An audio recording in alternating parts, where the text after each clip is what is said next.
साथियों नमस्कार, हमारे चैनल में आपका स्वागत है। मैं हूं रामचंद्र मौर्य। फिल्मी स्टाइल में अपने ईश्वर को, अपने महादेव को, अपने विष्णु को, अपने ब्रह्मा को अगर आई लव महादेव कहा जाए तो कैसा लगेगा? फिल्मी स्टाइल में, अंग्रेजी में अगर किसी भी देवी देवता को संबोधित किया जाए तो कैसा लगेगा? आजकल हिंदू और मुस्लिम दोनों धर्मों में यही चल रहा है और दोनों एक दूसरे के दुश्मन बन गए हैं कि तुमने आई लव मोहम्मद साहब क्यों कहा, और मुसलमानों का कहना है कि हमारी नकल करके तुम आई लव महादेव क्यों कह रहे हो। कानपुर से शुरू हुआ, पोस्टरबाजी से शुरू हुआ यह विवाद बरेली उत्तर प्रदेश के अनेक शहरों से होते हुए उत्तराखंड और उत्तराखंड से बिहार तक जंगल में आग की तरह आई लव मोहम्मद और आई लव महादेव का विवाद बढ़ता जा रहा है। कई जगहों पर सांप्रदायिक उपद्रव भी हुए हैं।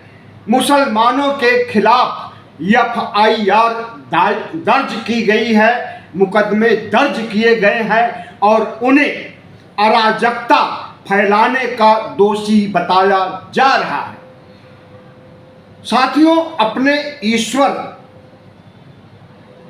को फिल्मी स्टाइल में अगर आई लव कहा जाए, खास करके हिंदू धर्म के परिप्रेक्ष्य में हमारा कहना है, तो निश्चित रूप से हर व्यक्ति को यह बुरा लगेगा। लेकिन कुछ कट्टरपंथी आई लव महादेव के नारे लगा रहे हैं, पोस्टर लगा रहे हैं पूरे देश में। I love Mahadev, I love Brahma Vishnu कहना, और वह भी विदेशी भाषा में, फिल्मी स्टाइल में, इसे ईश्वर का अपमान माना जा रहा है। हिंदुओं के सबसे बड़े धार्मिक गुरु शंकराचार्य का कहना है कि आई लव महादेव कहना सरासर गलत है और शिव का अपमान है। शिव पूजा, भक्ति और श्रद्धा के विषय हैं। उन्हें फिल्मी स्टाइल में आई लव महादेव कहना गलत है। स्वामी अभिमुक्तेश्वरानंद सरस्वती ने हिंदू धर्म के उन कट्टरपंथियों की कड़ी आलोचना की है और उन्होंने कहा है कि जो लोग आई लव महादेव के नारे लगा रहे हैं, पोस्टर प्रकाशित कर रहे हैं, पोस्टर दीवालों पर चस्पा कर रहे हैं, वे हिंदू धर्म का अनादर कर रहे हैं, भगवान शिव का अपमान कर रहे हैं। मुसलमानों की देखा देखी अगर आई लव शिव या आई लव महादेव कह रहे हैं तो यह सरासर गलत है। कानपुर में कुछ मुसलमानों ने पोस्टर लगाए आई लव मोहम्मद के। उसके बाद कानपुर में हड़कंप मच गया, उनके खिलाफ एफआईआर दर्ज किया गया और कट्टरपंथी हिंदू शक्तियों ने सड़क पर आकर के इसका विरोध शुरू किया। यहाँ पर धार्मिक मामलों को लेकर दंगे और उपद्रव होने की संभावना थी, लेकिन सरकार की मुस्तैदी से कोई अप्रिय घटना नहीं घट सकी।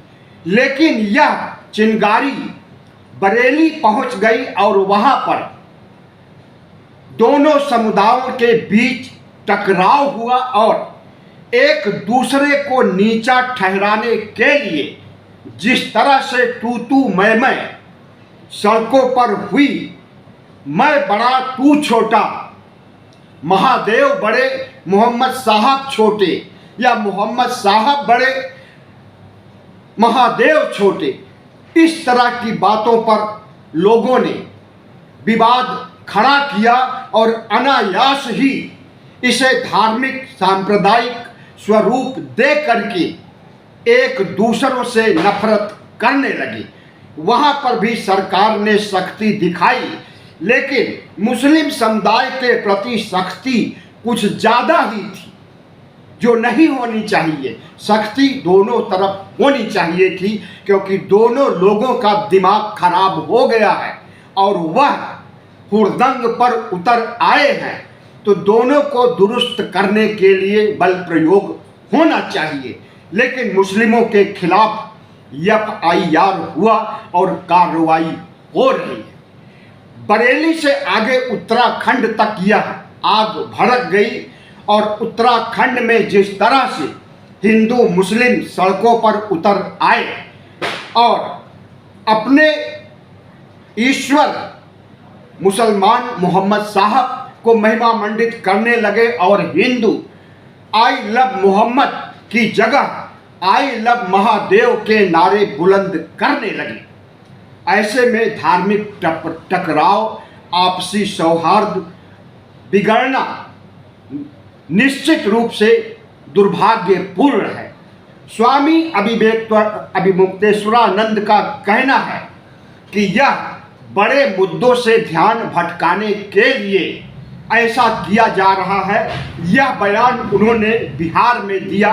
आजकल अभिमुक्तेश्वरानंद बिहार दौरे पर गए हुए हैं और वहाँ पर जिस तरह से हिंदू मुस्लिम ध्रुवीकरण करने के लिए आई लव महादेव और आई लव मोहम्मद के नारे गूंज रहे हैं, उससे लग रहा है कि राजनीतिक पार्टियां सियासी रोटियां सेकने के लिए आई लव महादेव और आई लव मोहम्मद का नारा गुंजायमान कर रही, जिससे दंगे भी भड़क सकते हैं, आगजनी हिंसा भी हो सकती है।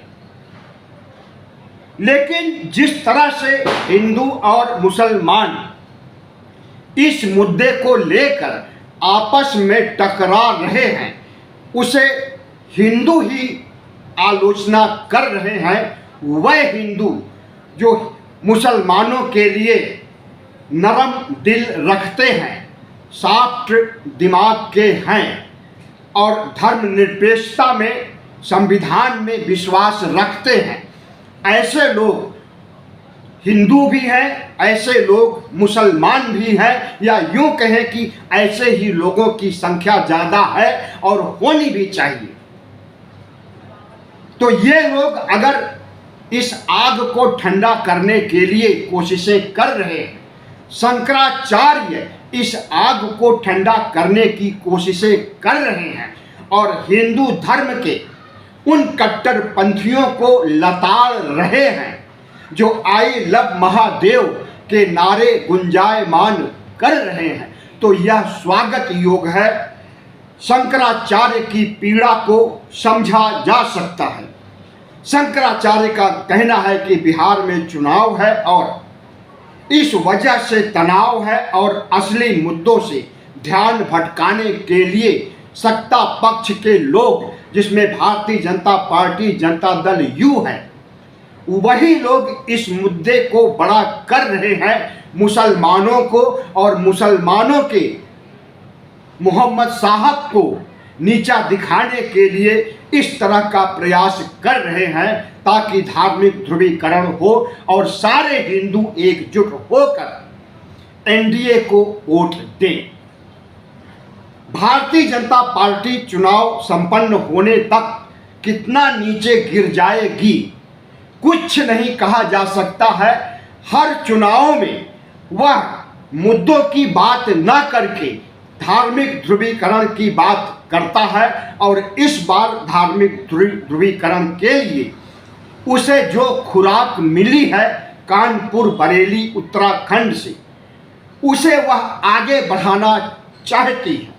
भारतीय जनता पार्टी एक ऐसी पार्टी है जिस पार्टी से हमारे देश के प्रधानमंत्री हैं, और प्रधानमंत्री खुद अगर हिंदू मुस्लिम ध्रुवीकरण की बातें करने लगते हैं, विपक्ष को मुजरा करने वाली तवायफ कहने लगते हैं, मुसलमानों को उनके कपड़ों से पहचानते हैं, मुसलमानों को घुसपैठिया ज़्यादा बच्चा पैदा करने वाला इंसान दोयम दर्जे का इंसान मानते हैं, और इस तरह से कहते हैं कि हमें वोट दीजिए, हमें जिताइए, हम आपकी रक्षा करेंगे, वरना ये हिंदू महिलाओं के मंगलसूत्र छीन करके मुस्लिम महिलाओं को दे देंगे, हिंदू धर्म के लोगों की भैंस खोलकर मुसलमानों को दे देंगे।